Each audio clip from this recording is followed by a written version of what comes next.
Assalamualaikum warahmatullahi wabarakatuh.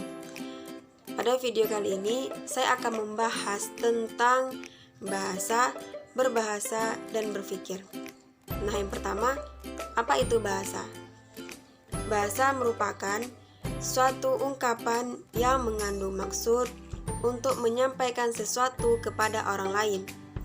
Sesuatu yang dimaksudkan oleh pembicara bisa dipahami dan dimengerti oleh pendengar atau lawan bicara melalui bahasa yang diungkapkan. Fungsi utama bahasa adalah sebagai alat komunikasi. Fungsi bahasa itu ada dua. Yang pertama, fungsi bahasa secara umum dan fungsi bahasa secara khusus.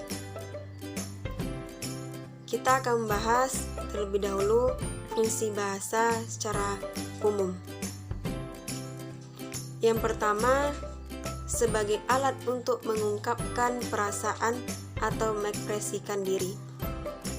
Melalui bahasa, kita dapat menyatakan secara terbuka segala sesuatu yang tersirat di dalam hati dan pikiran kita.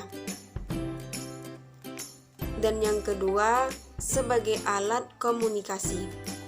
Bahasa merupakan saluran maksud seseorang yang melahirkan perasaan dan memungkinkan masyarakat untuk bekerja sama. Dan yang ketiga, sebagai alat berintegrasi dan beradaptasi sosial. Pada saat beradaptasi di lingkungan sosial, seseorang akan memilih bahasa yang digunakan tergantung situasi dan kondisi yang dihadapi. Seseorang akan menggunakan bahasa yang non-formal pada saat berbicara dengan teman dan menggunakan bahasa formal pada saat berbicara dengan orang tua atau yang dihormati. Yang keempat, sebagai alat kontrol sosial yang mempengaruhi sikap, tingkah laku, serta tutur kata seseorang.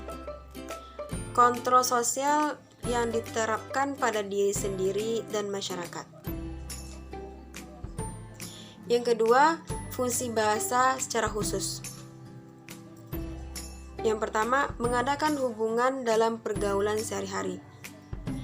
Manusia adalah makhluk sosial yang tak terlepas dari hubungan komunikasi dengan makhluk sosialnya. Komunikasi yang berlangsung dapat menggunakan bahasa formal dan non-formal. Yang kedua, mewujudkan seni.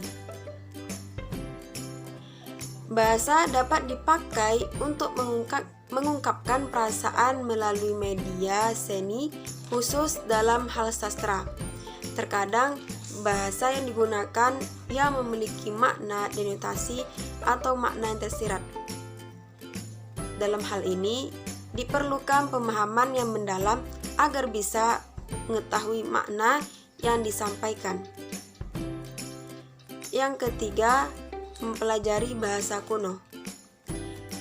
Dengan mempelajari bahasa kuno, akan dapat mengetahui peristiwa atau kejadian di masa lampau, untuk mengantisipasi kejadian yang memungkinkan atau dapat terjadi kembali di masa yang akan datang, atau hanya sekedar memenuhi rasa keingintahuan tentang latar belakang dari suatu hal.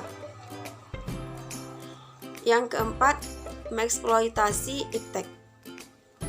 Pengetahuan yang dimiliki oleh manusia akan selalu didokumentasikan supaya manusia lainnya juga dapat mempergunakan dan melestarikan demi kebaikan manusia itu sendiri. Dan yang kedua, berbahasa. Apa itu berbahasa? Berbahasa adalah berucap atau kalimat yang melibatkan indera pengucap untuk mengungkapkan apa yang dipikiran. Dan yang ketiga, berpikir. Apa itu berpikir? Berpikir adalah suatu kegiatan mental yang melibatkan kerja otak. Berpikir merupakan perkembangan kognitif yang dapat timbul dari pikiran atau perilaku seseorang.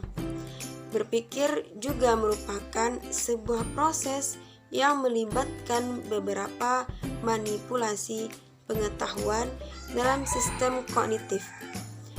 Berpikir untuk menghasilkan perilaku yang memecahkan masalah dan dapat memberikan solusi. Yang terakhir, hubungan antara bahasa, berbahasa, dan berpikir. Bahasa merupakan alat komunikasi manusia. Manusia diberi anugerah akal oleh Allah untuk mengolah bahasanya. Berarti bahasa melakukan kegiatan yang melibatkan otak dan psikis. Dalam berbahasa, manusia menghasilkan suara, simbol-simbol, dan tanda-tanda kebahasaan. Dengan akalnya, manusia memikirkan struktur ungkapan-ungkapan yang akan diucapkan. Ini berarti ada hubungannya antara berbahasa dan berpikir. Manusia menggunakan indera ucapnya untuk mengungkapkan isi pikirannya, menghasilkan pola kata, ungkapan, dan kalimat. Manusia dengan pikirannya mengatur struktur kebahasaannya yang akan diucapkan. Dua kegiatan ini melibatkan perilaku mental atau psikis. Dalam rumpun keilmuan, hal-hal yang berhubungan dengan unsur-unsur kebahasaan dikaji dalam ilmu linguistik. Proses kebahasaan dalam otak dikaji dalam ilmu neurolinguistik. Proses mental dikaji dalam ilmu psikolinguistik. Dengan interkoneksi ketiga rumpun ilmu itu, muncullah ilmu psikolinguistik yang mengkaji gejala-gejala berbahasa manusia, proses pemerolehannya, dan problem-problem yang mempengaruhi perkembangannya pada manusia lain-lainnya. Sekian, terima kasih. Mohon maaf apabila ada kesalahan dalam menyampaikan materi. Semoga bermanfaat. Wassalamualaikum warahmatullahi wabarakatuh.